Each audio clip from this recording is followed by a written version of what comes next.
வணக்கம். Welcome to our channel. So நம்ம Friday அன்னைக்கு நடந்து முடிஞ்ச நம்ம மார்க்கெட் பார்த்தோம் அப்படின்னா, கிட்டத்தட்ட 22,900 கிட்ட வந்து க்ளோஸ் ஆகிருக்கு. அன்றைக்கி 345 புள்ளிகள் இறக்கம். அதே மாதிரி நடந்து முடிஞ்ச யூஎஸ் மார்க்கெட் பார்த்தோம் அப்படின்னா, அன்றைக்கி வந்து ஒரு நல்ல க்ளோசிங் வந்து நல்ல ஒரு இறக்கத்தில் க்ளோஸ் ஆகிருக்கு. கிட்டத்தட்ட டவ் ஜோன்ஸ் ஃபியூச்சர்ஸ் பார்த்தா அன்றைக்கி ஃப்ரைடே அன்றைக்கி 2,200 புள்ளிகள் கிட்ட இறக்கி க்ளோஸ் ஆகிருந்தது.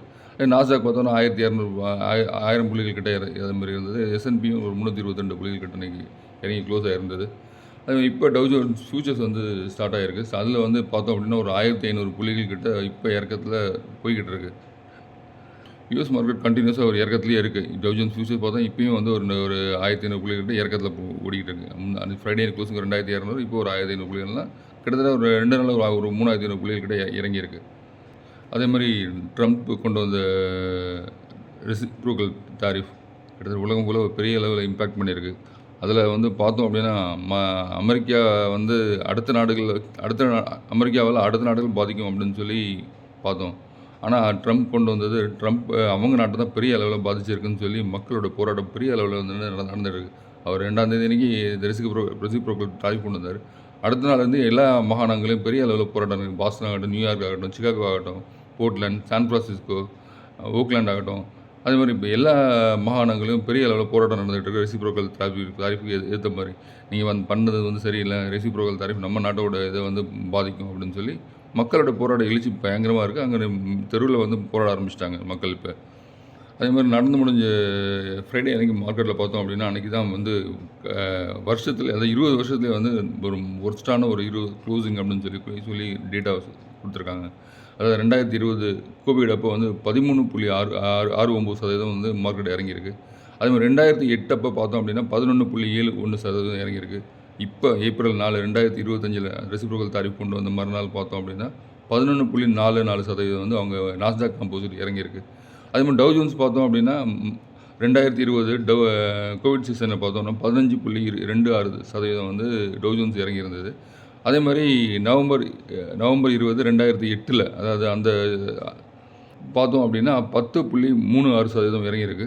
அப்புறம் நவம்பர் 6 2008 பார்த்தோம் அப்படின்னா 9.66% இறங்குது. அதுக்கடுத்து இப்போ அதாவது 4வது செஷனாக 4வது நாள் 2020க்கு பிறகு பார்த்தோம் அப்படின்னா 2025 ஏப்ரல் 4ஆம் தேதி அன்றைக்கி 9.26% இறங்கியிருக்கு டவ் ஜோன்ஸ். ஸோ இது வந்து 4வது செஷன், அதாவது 2020க்கு பிறகு 4வது நாளாக வந்து இந்த மாதிரி மோசமான ஒரு நாளாக இருந்திருக்கு அப்படின்னு சொல்லி டவ் ஜோன்ஸில் இந்த இண்டெக்ஸில் கொடுத்துருக்காங்க. அதே மாதிரி எஸ்என்பியில் பார்த்தோம் அப்படின்னா இது வந்து மார்ச், அதாவது கோவிட் செஷனில், அதாவது மார்ச் 12 அந்த அன்றைக்கி இறக்கம் தான் பெரிய இறக்கம் அந்த மார்க்கெட் அன்றைக்கி.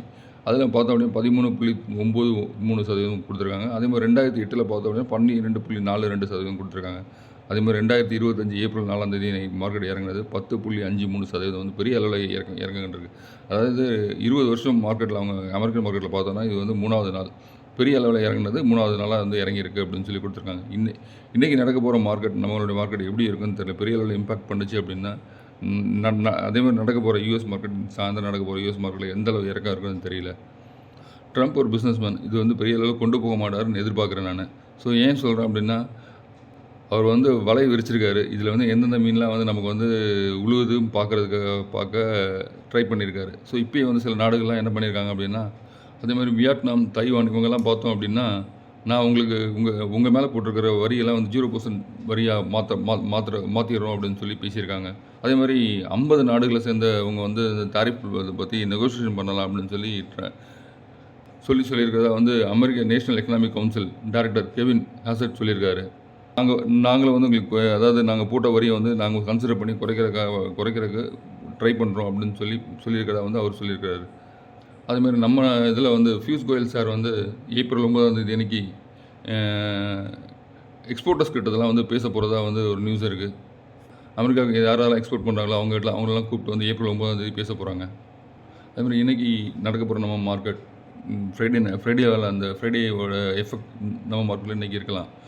நம்ம ஃப்ரைடே யூஎஸ் மார்க்கெட் ஒரு பெரிய சரிவு இருந்தது. அந்த சரிவு வந்து இன்றைக்கி நம்ம ஊர் மார்க்கெட்லேயும் தெரியலாம். ஏற்கனவே 22,900 அப்படின்ற இதில் வந்து முடிஞ்சிருக்கு. இன்றைக்கி ஓப்பனிங்கே வந்து கிட்டத்தட்ட கேப் டவுன் ஓப்பனிங்காக தான் இருக்கும். ஒரு 350 500 புள்ளிகள் கிட்டத்தட்ட ஓப்பனிங் கேப் டவுன் ஓப்பனிங்காக இருக்கலாம். 22,200 22,350 ஒரு சப்போர்ட் பாயிண்ட் இருக்குது நமக்கு என்னத்துக்கு. அந்த சப்போர்ட் பாயிண்ட் கொஞ்சம் ஸ்ட்ராங்காக இருக்கும்னு எதிர்பார்க்குறேன். ஸோ இந்த சப்போர்ட் பாயிண்ட்டை உடைக்காது அப்படின்னு எதிர்பார்க்குறேன். அதே மாதிரி இன்றைக்கி உடைக்கலைனாலும் நாளைக்கும் வந்து இன்றைக்கி ஈவினிங் நடக்கிற அமெரிக்கன் மார்க்கெட்டில் வந்து ஓரளவு நமக்கு வந்து பாசிட்டிவாக இருந்தது அப்படின்னா நாளைக்கு உடைக்காம நாளைக்கு ஒரு பாசிட்டிவ் கண்டென்ட்டுக்கு நம்ம மார்க்கெட் திரும்பலாம். அதே மாதிரி 22,350லேருந்து 22,600க்குள்ளே கிட்ட ஒரு கேப் அப் ஓப்பனிங் ஒன்று ஆல்ரெடி வந்து மார்ச் மாதத்தில் வச்ச கேப் அப் ஓப்பனிங் இருக்குது. இதை வந்து கவர் பண்ணலாம். ஏற்கனவே நான் கவர் பண்ணணும்னு சொல்லியிருந்தேன். ஸோ அது வந்து இப்போயே கவர் பண்ண ஆரம்பிச்சிருச்சு. நான் பின்னாடி கவர் பண்ணுறதோட இப்போ கவர் பண்ணுறது நமக்கு வந்து நல்லது. ஏன்னா மேலே கிட்டத்தட்ட 25,500 23,500 போயிட்டு திரும்ப வந்து 23,500 கிட்ட வரும்போது 22,500 கிட்ட வரும்போது நமக்கு வந்து அங்கேருந்து ஒரு 2,500 புள்ளிகள் இறங்குறது, இப்போயும் ஒரு 1000 புள்ளிகள் இறங்கிட்டு திரும்ப இங்கேருந்து ரிவர்ஸ் போகிறது நமக்கு வந்து ஒரு நல்ல அறிகுறியாக தான் எனக்கு தோணுது. ஸோ மார்க்கெட் எப்படி வந்து பெர்ஃபார்ம் பண்ணுதுன்னு நம்ம இன்றைக்கி மார்க்கெட் பார்த்தா தான் தெரியும். அதே மாதிரி இன்றைக்கி ஐடி ஸ்டாக்ஸ் கிட்டத்தட்ட பெரும்பாலும் ஆடி இருக்கும். ஐடி ஸ்டாக்ஸை கொஞ்சம் கவனிச்சு வைங்க. நல்ல பங்குகள்லாம் பார்த்தோம் அப்படின்னா ஒரு உழுகும்போது கிட்டத்தட்ட ஒரு இது கண்டினியூஸாக உழுக வாய்ப்பு இல்லை. இந்த இந்த தாரிஃப்னால வந்து விழுந்தது அப்படின்னா நல்ல பங்குகள்லாம் இன்ஃபோசிஸ் இது மாதிரி பங்குகள் விப்ரோ இதெல்லாம் எடுத்துக்கிட்டிங்க அப்படின்னா லாங் டைமுக்கு நல்ல பங்குகள். இதெல்லாம் வந்து ஆல்ரெடி விப்ரோலாம் வந்து கிட்டத்தட்ட பார்த்தீங்கன்னா ஒரு 50 லோக் கீழே வந்து ட்ரேட் ஆக ஆரம்பிச்சு. அதே மாதிரி கிட்டத்தட்ட இன்ஃபோசிஸ் அப்படி தான் ட்ரேட் ஆகுது. இந்த மாதிரி பங்குகள்லாம் கிட்டத்தட்ட நீ பார்க்கும்போது இந்த எந்த ரேஞ்சில் இருக்கோ கிட்டத்தட்ட கொஞ்சம் பை பண்ண ஆரம்பிச்சிங்க அப்படின்னா எல்லாம் லாங் டைம் ஹோல்டிங்கு ரொம்ப நல்ல பங்குகள் இந்த பங்குகள்லாம். அதே மாதிரி இன்றைக்கி ரயில்வே துறை பங்குகள் இன்றைக்கி கொஞ்சம் பலம் காட்டலான்னு தோணுது. ஏன்னா நேற்று வந்து நம்ம பிரதமர் அவர்கள் நேற்று ராமேஸ்வரம் பிரிட்ஜை வந்து ஓப்பன் பண்ணி விட்டுருக்காங்க. அதில் வந்து ஆர்விஎன்எல் வந்து அவங்களுடைய கான்ட்ரிபியூட் பெரிய அதிகம். ஸோ இன்றைக்கி அந்த ப்ரோக்ராமை வச்சு இன்றைக்கி ரயில்வே பங்குகள் ஓரளவு ஸ்ட்ராங் காட்டலாம். அதில் ஆர்விஎன்எல் கொஞ்சம் வந்து மேல் நோக்கி போகக்கூடிய வாய்ப்புகளும் உண்டு. அதேமாதிரி நம்ம சந்தைக்குள்ளே புதுசாக வந்தவங்க இந்த கடந்த ஒரு 3 மாதத்தில் பார்த்தோம் அப்படின்னா உத்தரப்பிரதேசிலேருந்து ஒரு 30 லட்சம் பேர் வந்து என்ட்ரி ஆயிருக்காங்க. 14%, அதாவது இந்தியாவோட கணக்குப்படி. அது மகாராஷ்டிராவில் 26.2 லட்சம் பேரும், குஜராத்தில் 17.2 லட்சம் பேரும், வெஸ்ட் பெங்காலில் 14.1 லட்சம் பேரும், ராஜஸ்தானில் 13 லட்சம் பேரும் வந்து மார்க்கெட்டுக்குள்ளே என்ட்ரி ஆயிருக்காங்க. கிட்டத்தட்ட பார்த்தோம் அப்படின்னா 1 கோடி பேர் வந்து இந்த 3 மாதத்தில் வந்து நம்ம மார்க்கெட்டுக்குள்ளே என்ட்ரி ஆயிருக்காங்க, புது இன்வெஸ்டர்ஸ் தான். அதே மாதிரி நம்ம இந்தியாவில் வந்து யுரேனியமோட ரிசோர்ஸஸ் இருக்குது அப்படின்னு சொல்லி இந்தியா வந்து கண்டுபிடிச்சிருக்கிறதா சொல்லியிருக்காங்க. அதில் வந்து ஆந்திர பிரதேசில் வந்து ஒரு 60,000 டன் கிட்டையும், ஜார்க்கண்டில் வந்து ஒரு 27,156 டன், ராஜஸ்தான் அண்ட் கர்நாடகாவில் ஒரு 5,185 டன் யுரேனியம் வந்து இருக்கிறதா வந்து கண்டுபிடிச்சிருக்கிறதா வந்து இந்தியா சார்பாக சொல்லியிருக்காங்க. இது வந்து டோட்டல் பார்த்தோம் அப்படின்னா 93,000 டன் அவங்க கணக்கு கொடுத்துருக்காங்க. அதேமாதிரி Q4 ரிசல்ட் நிறைய கம்பெனிகள் ரிசல்ட் வந்து வர ஆரம்பிச்சு. லெமன் ட்ரீ இது வந்திருக்கு. அதேமாதிரி ஆதித்யா பிர்லா ரீட்டைல் வந்திருக்கு, நைக்கா வந்திருக்கு.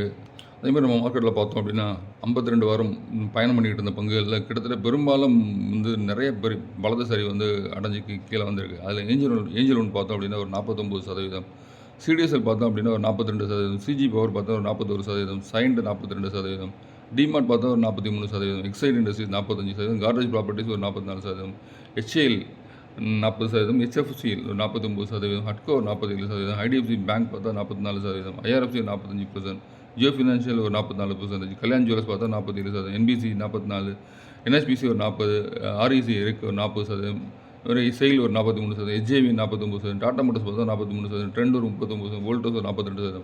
இந்த மாதிரி நல்ல பங்குகள்லாம் வந்து பெரும்பாலும் வந்து 52 வாரம் உச்சத்துலேருந்து இறங்கி ட்ரேட் ஆகிக்கிட்டு இருக்குது. நான் சொன்னது ஒரு குறிப்பிட்ட சில பங்குகள் தான். கிட்டத்தட்ட பெரும்பாலான பங்குகள் இன்னும் நிறையா விழுந்திருக்கு. நீங்கள் வந்து பார்த்தீங்கன்னா உங்களுக்கு தெரியும். நீங்கள் கணக்கெடுத்து பாருங்கள் எந்தெந்த பங்குகள் எவ்வளோ விழுந்திருக்கு 52 வாரம் உச்சத்துலேருந்து அப்படின்னு பார்த்தீங்கன்னா இன்னும் வந்து பங்குகள் ஏராளமாக கிடைக்கும். கிட்டத்தட்ட ஒரு நிஃப்டி 500 எடுத்துக்கிட்டிங்க அப்படின்னா கிட்டத்தட்ட ஒரு 150 பங்குகள் தர 350 400 பங்குகள் கிட்டத்தில் ரொம்ப கிட்டத்துக்கு அடிமட்ட ரேஞ்சில் தான் ட்ரேட் ஆகிக்கிட்டு இருக்குது. அதேமாதிரி மார்க்கெட் பார்த்தோம் அப்படின்னா இறங்குமுகமாக இருக்குது. அதுலேயும் பார்த்தோம் அப்படின்னா சில பங்குகள் வந்து சந்தையில் வந்து சார்ட்டில் பலம் காமிச்சு ஏறிக்கிட்டு இருக்குது. அந்த பங்குகள்லாம் சில வாய்ப்பு இருக்கான்னு சொல்லி நீங்கள் வந்து சொந்த அனாலிசிஸ் பண்ணிவிட்டு அந்த பங்குகளை ட்ரை பண்ணலாம். அதில் வந்து பால் ஃபார்மா அப்படின்னு சொல்கிற ஒரு பங்கு கண்டினியூஸான ஒரு ஏற்றம் இருக்குது. அது சந்தையில் வந்து எதிர்நீச்சல் போட்டுட்ருக்கு அந்த பங்கு. அதே மாதிரி குஜராத் அம்புஜா எக்ஸ்போர்ட்ஸ்ன்ற ஒரு பங்கு, அதுக்கு அடுத்து ஒரு கிடெக்ஸ் கார்மெண்ட்ஸ் அப்படின்ற ஒரு பங்கு, அதே மாதிரி ஆனந்தராஜ் குளோபல் அப்படின்னு சொல்லி ஒரு பங்கு, அதுக்கு அடுத்து பார்த்தோம் அப்படி இமாமி லிமிடெட் எஃப்எம்சிஜி நிறுவனம் சேர்ந்த பங்கு, அதே மாதிரி மாரிக்கோ அதுவும் எஃப்எம்சிஜி இதோட சேர்ந்த பங்கு, அதுக்கடுத்து பிஎன்பி ஹவுசிங் ஃபினான்ஸ் லிமிடெட், அதுக்கடுத்து பார்த்தோம் அப்படின்னா ஹாஸ்பிட்டல் பங்கான Rainbow hospital, Max Health hospital, இதெல்லாம் வந்து பார்த்தோம் அப்படின்னா சந்தைக்கு அப்படின்னு நேர் ஆப்போசிட்டாக வந்து இறங்குது. இந்த பங்குகள்லாம் ஏறிட்டாங்க. இந்த பங்குகள் வாங்குறதோ விற்பதோ உங்களுக்கு தோணுச்சு அப்படின்னா யாராவது பக்கத்தில் செபி ரிஜிஸ்டர் அட்வைசர் இருந்ததுன்னா அவங்ககிட்ட வந்து ஆலோசனை கேட்டு பங்குகளை வாங்கலாம். நான் வந்து செபி ரிஜிஸ்டர் அட்வைசர் கிடையாது. அதேமாதிரி இந்த பங்குகளை உங்களோட ஓன் அனாலிசிஸ் நான் பங்கை வந்து இதுதான் ரெஃபர் பண்ணிட்டு நினைக்காதுன்னா இந்த பங்குகளை வந்து உங்களோட ஓன் அனாலிசிஸ் பண்ணிவிட்டு அந்த பங்குகள்லாம் வாய்ப்பு இருக்கா அப்படின்றத பாருங்கள். இந்த மாதிரி சார்ட்டில் பலம் காட்டுற பங்குகளை நம்ம வாட்ஸ்அப் குரூப்பில் பகிரப்படும். யாராவது உங்களுக்கு வாட்ஸ்அப் குரூப்பில் சேரணும் அப்படின்னா நம்ம வாட்ஸ்அப் குரூப்போட லிங்க் வந்து டிஸ்கிரிப்ஷனில் கொடுத்துருக்கேன். ஜாயின் பண்ணிக்கோங்க. அதே மாதிரி நம்ம சேனலை சப்ஸ்கிரைப் பண்ணாதான் சப்ஸ்கிரைப் பண்ணிவிட்டு பாருங்கள். நம்ம சேனலுக்கு கொஞ்சம் ஆதரவு கொடுங்க. தேங்க்யூ.